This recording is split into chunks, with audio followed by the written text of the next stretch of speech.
chance for Faramir, Captain of Gondor, to show his quality.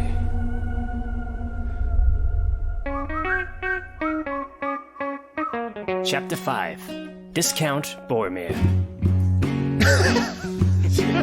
This is spoiler. Welcome back to the Spoilers Two Towers 7-part podcast series. I'm your host, Korey, and we're going to dive into Chapter 5 this time around. Now, I believe where we last left off, Aragorn had fallen after the big warg attack, and Eowyn has successfully brought the refugees of Rohan to Helm's Deep. I want to say off the top, my part, there's not a lot of action in this particular segment. I'd say it's more of like decisions being made that are going to carry the story forward. Well, I'll say this. When we divided up the parts, you added a note to our Google document next to Chapter 5, Korey, that said, the most boring part. And ever since then, you've been bitching the loudest about timestamps. So I'm sure that's all coincidental. But Hey, I said boringest. I was trying to make a little Plinkett joke, but the most boringest part. He took some of mine, so it's okay. I think that's because the first thing that was on my previous notes was about Ents. And I was like, oh, Ents, not fun stuff. No, but there is some pretty good stuff that goes on in this segment. Like I said, Eowyn brings everyone to Helm's Deep, and we kind of get to see that structure. And we get to see, like, its epicness, and it's kind of leading up things to come. Theoden and all them arrive at Helm's Deep, and, you know, they tell Eowyn the bad news about Aragorn. He fell. My single favorite part of this entire movie is Gimli coming up, going, "He fell." I lose it every time he says it.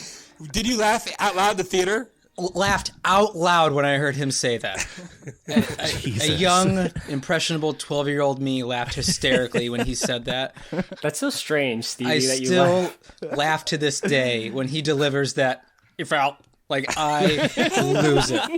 Dude, Oh my goodness. it's not supposed to be funny. It's hysterically funny to me, so thank you for having this part. Lord Aragorn. Where is he? He fell.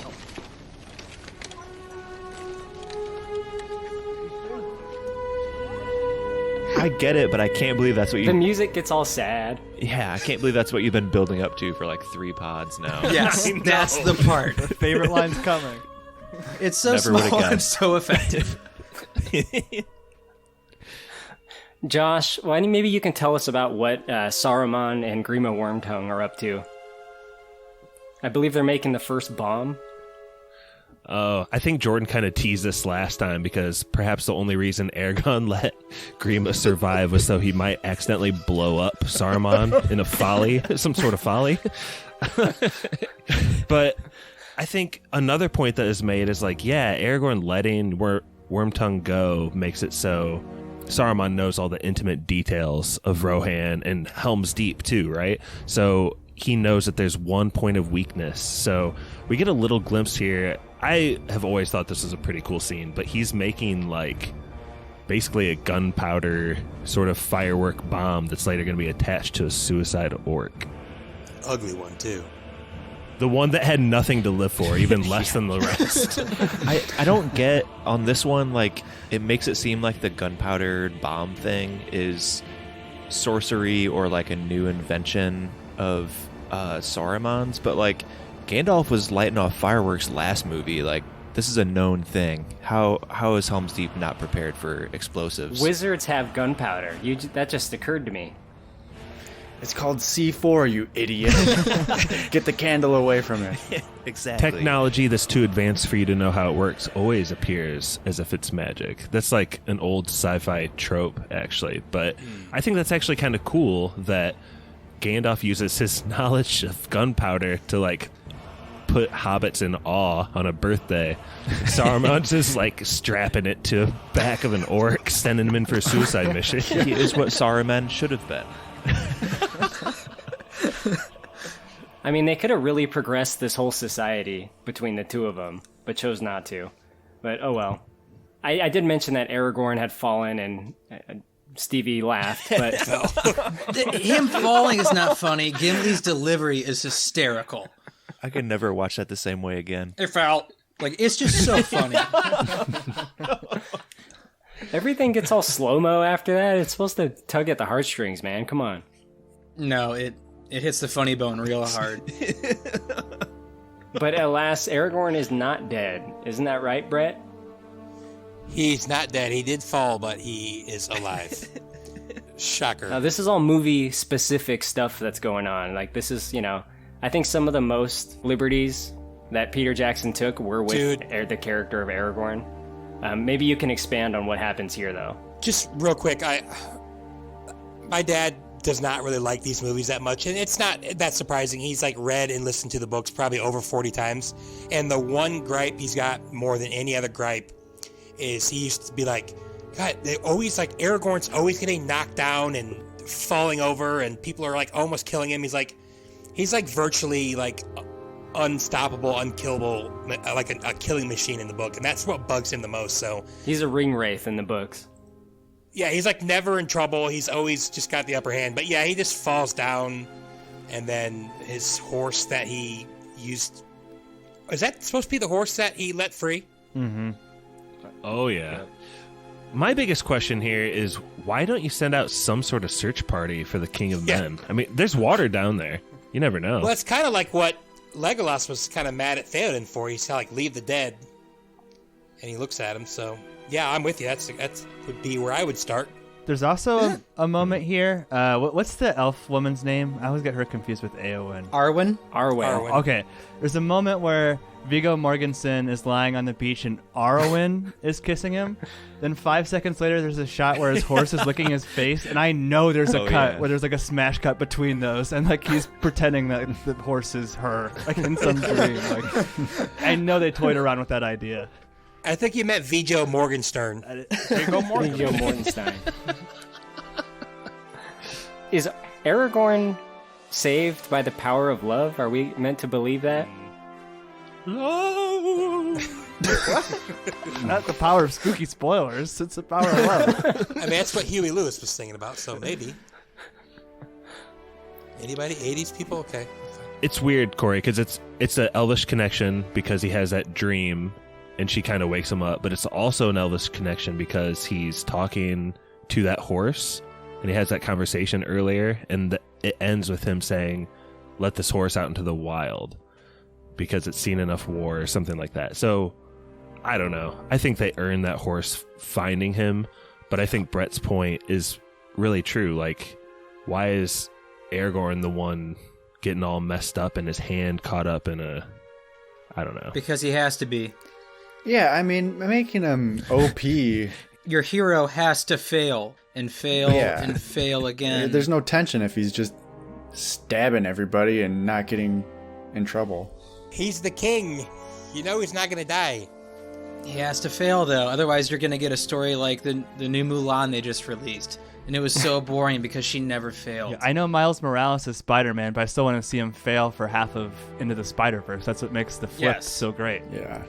But it's not like he fails here and then a movie later he's like, oh, I gotta not get my hand tied up in a wog. Like, there's no lesson from this. He just gets fucked up by these orcs. In the next movie, he should just wear a helmet, like prevent any further CTE and prevent any sort of concussions going forward. He's got like glasses now. Goggles. That kind of leads into some stuff with the elves.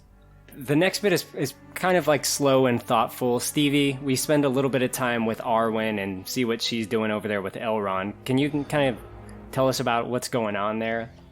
So, like, if Merry and Pippin getting eaten by roots was a bus almost hitting nuns, the bus hit the nuns at this point. Like, grinding halts. It just, in my opinion, they're having fights. I mean, what it comes down to is Peter Jackson pretty much made Armageddon with elves, right? Liv Tyler? Yeah. Is that the connection? Not enough animal crackers for my taste, but... Don't date my daughter type stuff. And quite frankly, every elf flashback blends together like so hard in this movie for me. It's hard to keep track of which one is which. Yeah. Like, I've seen this extended version numerous times, and I still can't tell you which elf flashback is coming next. Like, they all just blend together. Lambus bread animal crackers. Don't wanna close my eyes. I don't wanna fall asleep, 'cause I miss you, baby. And I don't wanna miss a thing.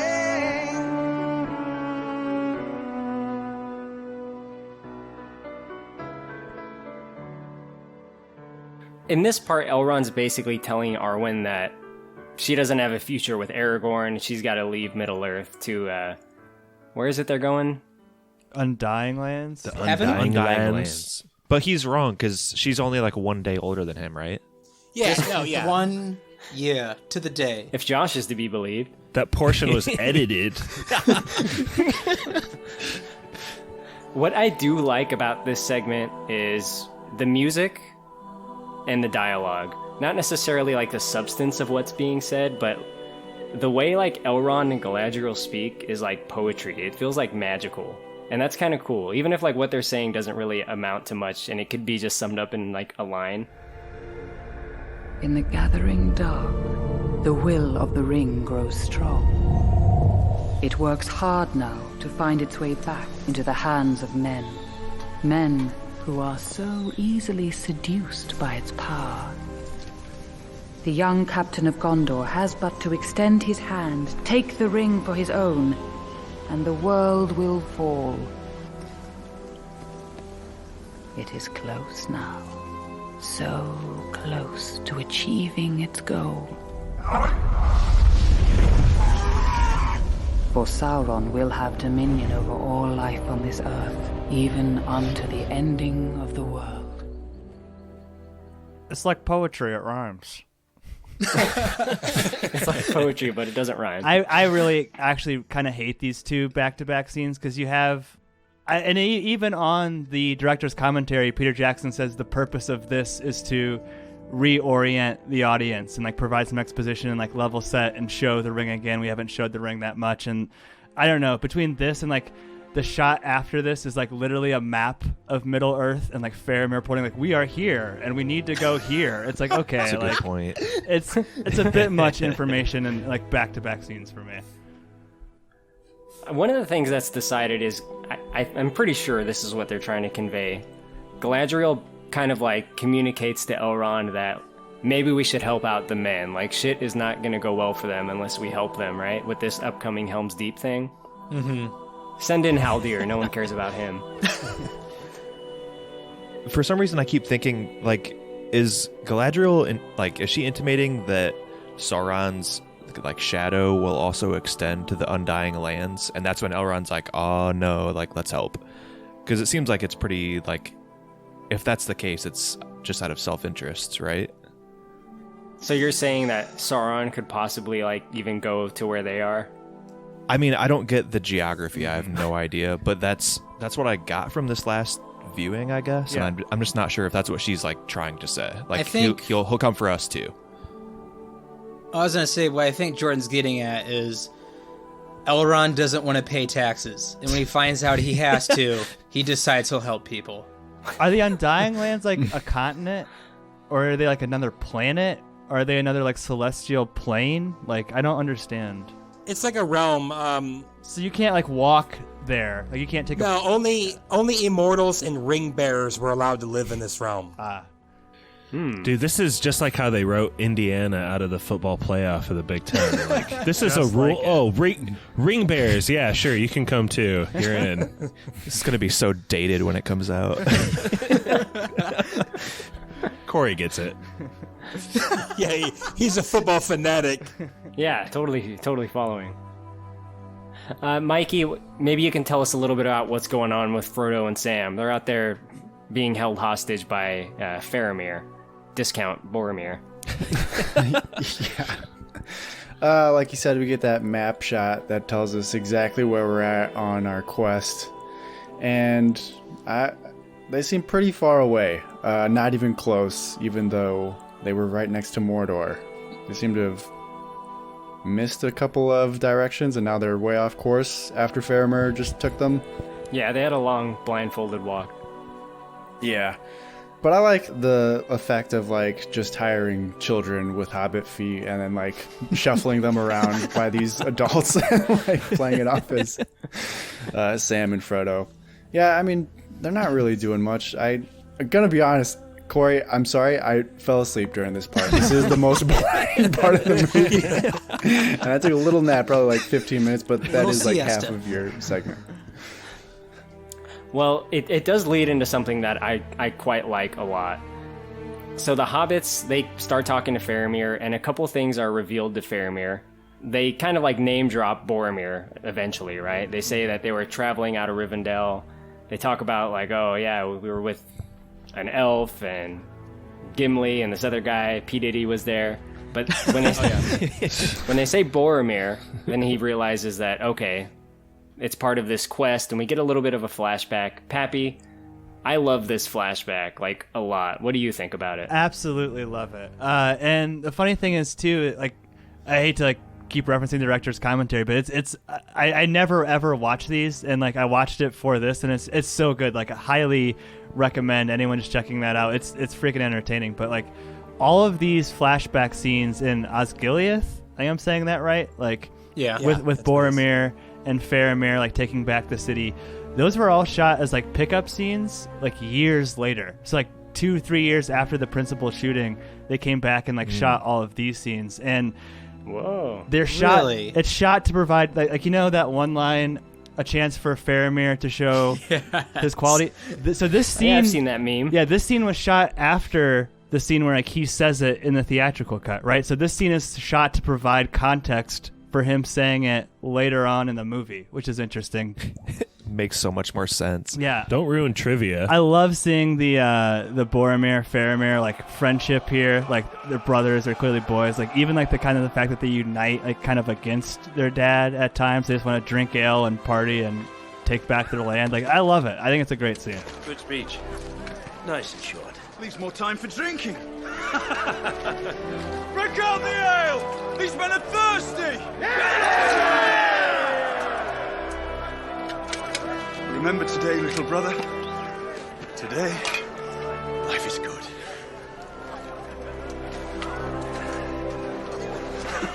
What? He's here. Oh, one moment of peace can you not give us that? This does provide the Stevie question, and there's actually probably a book answer that Brett knows, but what do you imagine Faramir did to get in his dad's bad graces, like, his whole life?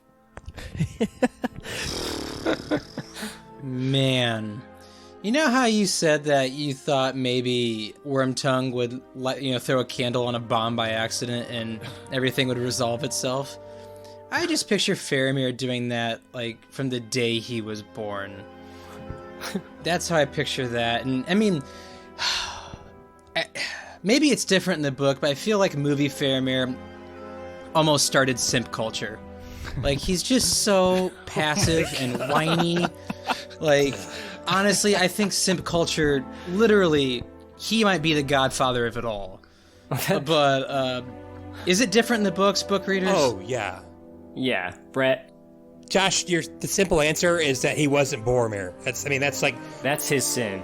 That's what it boils down to. And his dad just gets crazier and crazier, and, like, yeah, he's obsessed with Boromir. But no, Faramir is, like, awesome in the books. Like, he's an awesome leader. They even, like, make a point to tell you that he's pretty much better than Boromir. Like, he's a better leader. He's calmer. He's not a better fighter than Boromir, but, like, he's just overshadowed, man. Like, nothing he can do will impress his father. Like, he's just one of those guys that, like, could do something amazing, and his dad would be like, oh, well, Boromir did that, 10 years ago. Like, but no, he's really written really, really well in the book, I believe.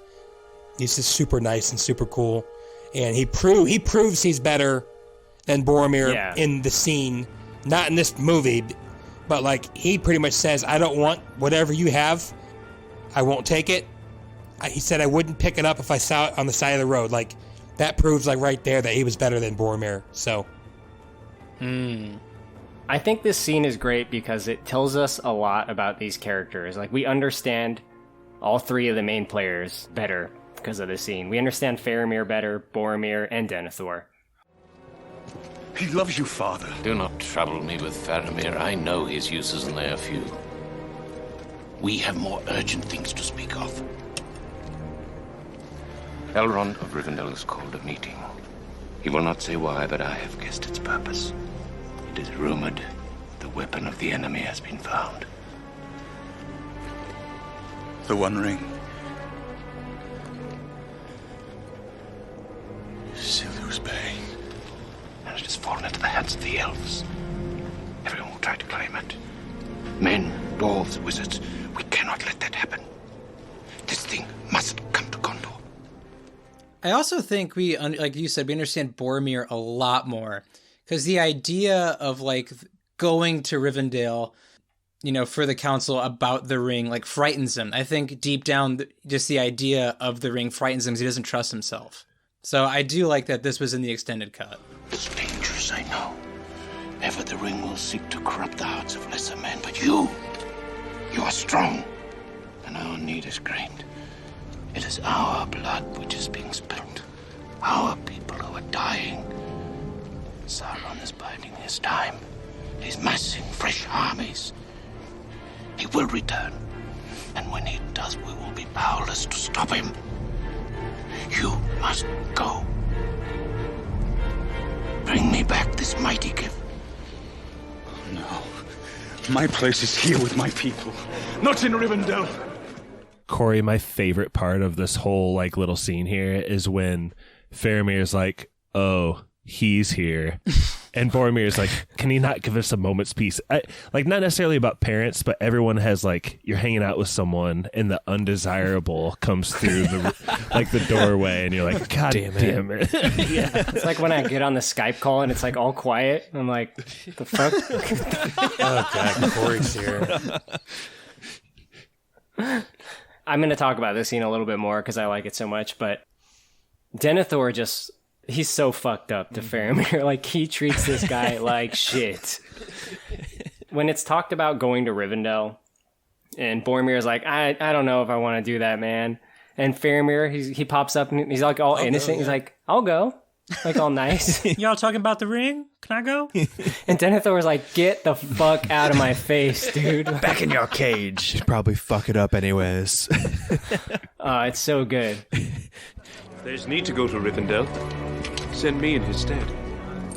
You? Oh, I see. A chance for Faramir, Captain of Gondor, to show his quality. I think not. I trust this mission only to your brother, the one who will not fail me.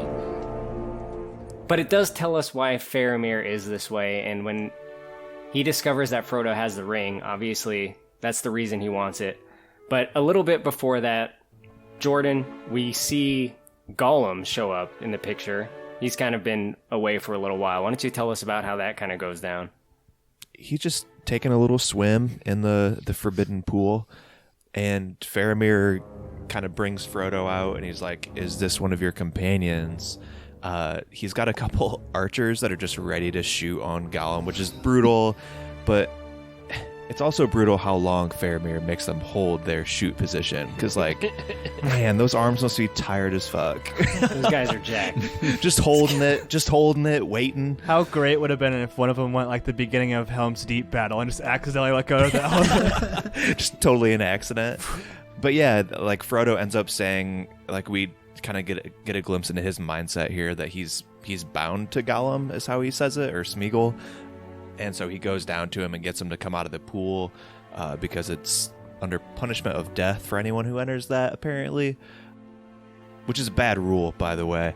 But it is. it's you don't want bogus. a greasy Gollum hanging out in your nice pool, just stanking it up. No one can have it. I mean, don't let Gollum in, but it looks so nice. Nice and cool. But yeah, he like he coaxes Gollum out, and then like Faramir's boys like grab him, and they're pretty rough with him. And the extended edition actually shows them beating his ass in a cave. They do not show that in the theatrical cut, and I was pretty shocked this time around after the first viewing here.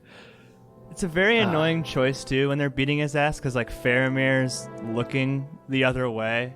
You know what I mean? I don't know, like, what that's supposed to signal to me. Like, okay, he's not... He's bad enough of a guy to have this, like, innocent creature's ass beat, but not so bad of a guy that he wants to watch his ass being beat. Like, it's very a weird choice.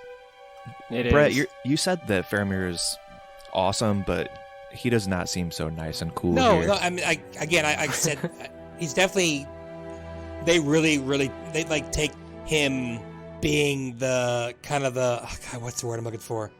Never can be good enough for daddy. They really go with that in this, and it's really not like that in the book. And then they're in an area that they wouldn't even let the two hobbits see. Like they had to blindfold them to get there. It's like they're very, very, very secret area. So that's why Gollum kind of comes up on the backside of it. I mean, he doesn't know they're there, but like they can't risk it, and that's why they were like, "We're gonna kill him." So yeah, I mean, he's really douchey in this movie. I'm not gonna lie, he's douchey. Yeah, they don't have time for like a full redemption arc here, I guess. Putting yourself back in like medieval times, Faramir's shoes. You see a creature like this coming out of the brush in wartime. Oh, you kill it. We're lucky he one didn't time. slit his throat right away. Like. Pretty lenient, really. Just beat his ass instead. Just tortured. They fuck him up, man. But the reason they beat his ass is to get him to confess where he's leading the hobbits. Now, I guess it's just easier on his conscience to like beat up Gollum instead of the hobbits because they look like normal people. I don't know why. They're cuter. Yeah, they're much cuter. You can't beat up Elijah Wood. Look at his beautiful blue eyes. I mean, he does the dick thing. He basically says, all right, I'm going to take the ring. But he doesn't actually take it in that moment. That kind of leads us into the next bit. Pappy Aragorn.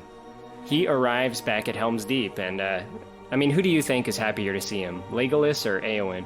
Oh, Éowyn. For sure. I mean, Orlando Bloom's doing some of his best acting by not moving any muscles on his face, which is pretty great stuff there. Expressionless, as always, stoic elf. But no, Éowyn seems really overjoyed. And, like, that shot where, like, Aragorn busts in the doors, right? It's such a badass shot. Like, it is. It would have been very easy to, like, have that be the badass shot. But I do like that we get to spend some time with, like, everyone seeing him come back. You know what I mean? It's kind of nice, and it makes you like love these characters even more.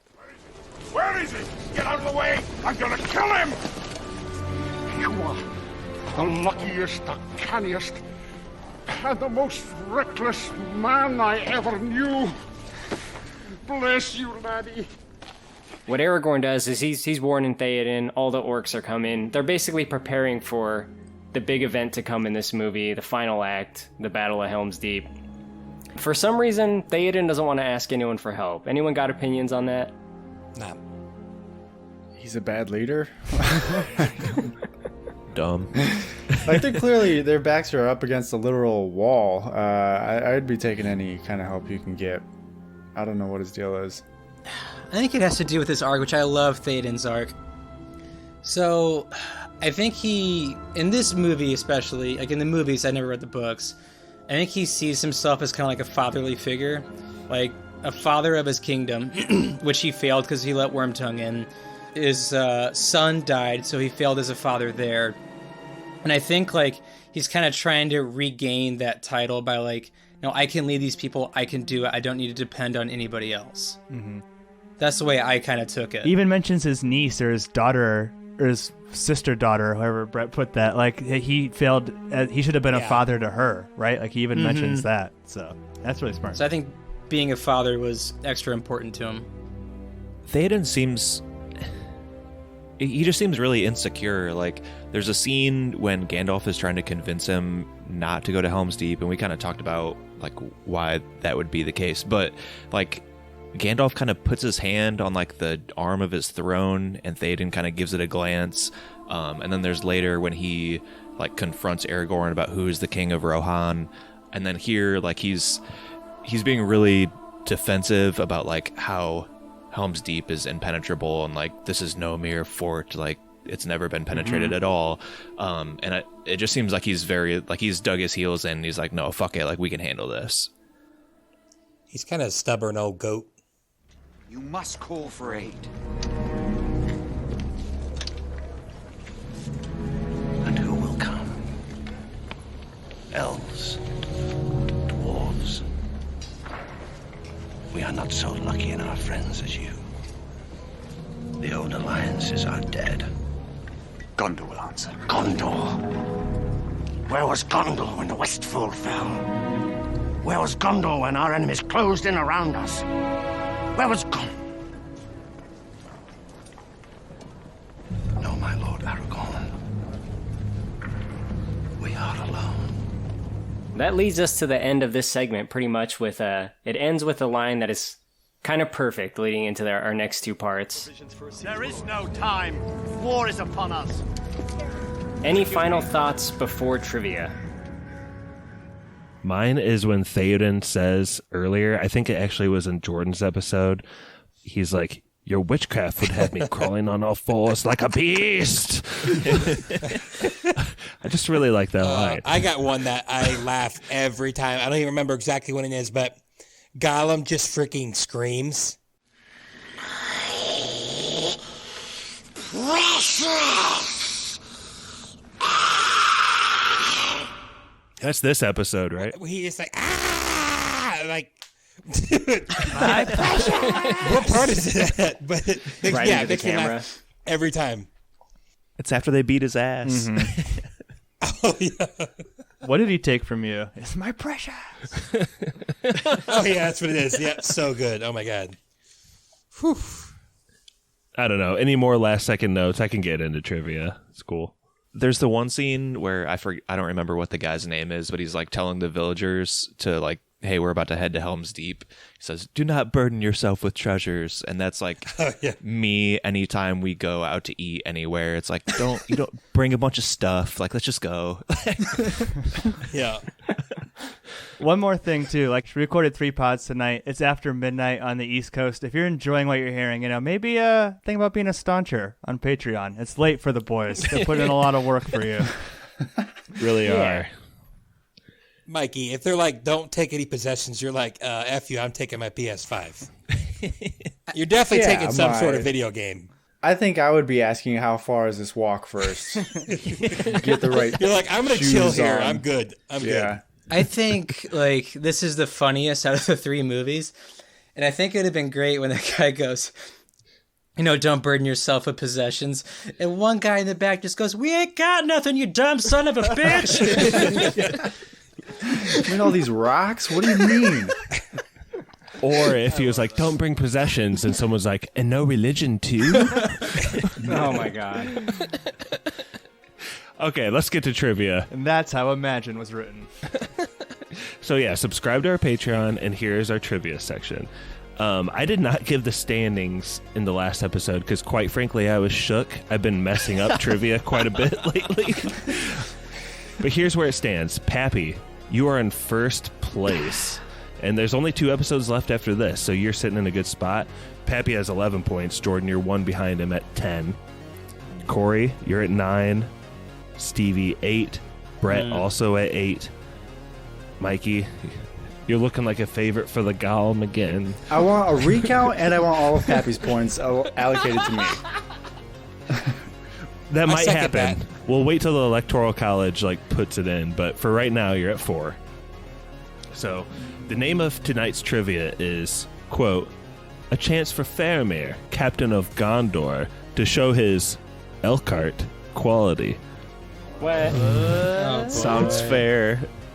So, my question to you is, with a Google Maps search, how many businesses in Elkhart have the name quality in them? The answer, just like the last 2 pods, because this is a group of 3, it's under 1,000. like really under 1,000, or like last time under 1,000?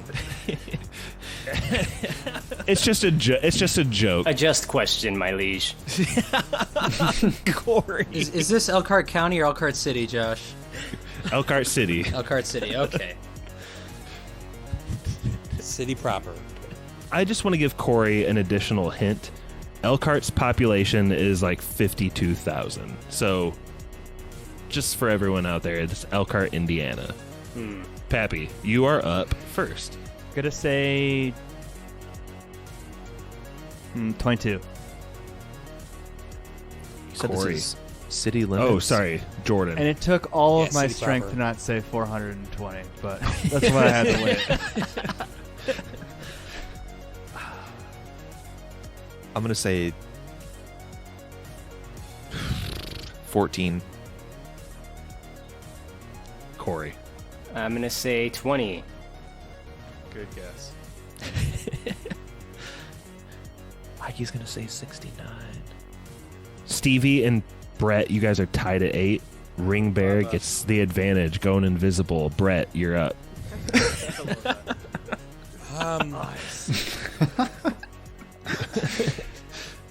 I will go with 54. Stevie? What's the lowest answer so far? 14. I think it's a trick question. Has anybody said lucky number 7 yet? No. I'll say 7. No. Slevin. No one said Slevin. Mikey. Elkhart is a hotbed of quality. True. Whether it be good or bad quality, there's quality there. I will say 21. Locks himself in. I gotta say, besides Brett, these were some amazing guesses. Brett, you did get last. Total number of quality businesses in Elkhart, Indiana is 19. So yeah. y'all were dancing around it quite a bit. Korey, you guessed 20. So you got first, Mikey second, Pappy third. Jordan with 14. Damn, I'm getting killed. Pappy, Stevie did fall back a little bit. You might want to tank and play for Gollum and try. I know, to I want to be the reversal. Gollum. Yeah. So, just briefly, the standings kind of look like the rich get richer. Pappy and Jordan and Korey still towards the top, and Mikey and Stevie towards the bottom. Well, next episode we'll give you a full Wait, am count. I already the Gollum? You just ignored me? I gotta be in last place, right? No, you're not in last place. All right, Josh, thank you for the trivia. I guess we'll see you guys next time when we get into Helm's Deep in chapters 6 and 7. Take it away, Spoiler Man. Spoiler Man here. Our email is podcastspoilers@gmail.com. Twitter is @spoilers_pod. Our Instagram is podcast spoilers. It's lit. Josh Hensley from the Rutabaga wrote our theme song. Our spoilers hotline is 903-776-4507. That's 903-SPOIL07. Please support this podcast by leaving us an iTunes review. To do this, 1. Search for movie spoilers. 2. Click on our orange Spoilers Bowl logo and scroll all the way to the bottom. 3. Leave us some stars and some words. Now you can check us out on Spotify, YouTube, Stitcher, Apple, and Google Podcasts. If you enjoyed what you heard today, subscribe on SoundCloud or iTunes.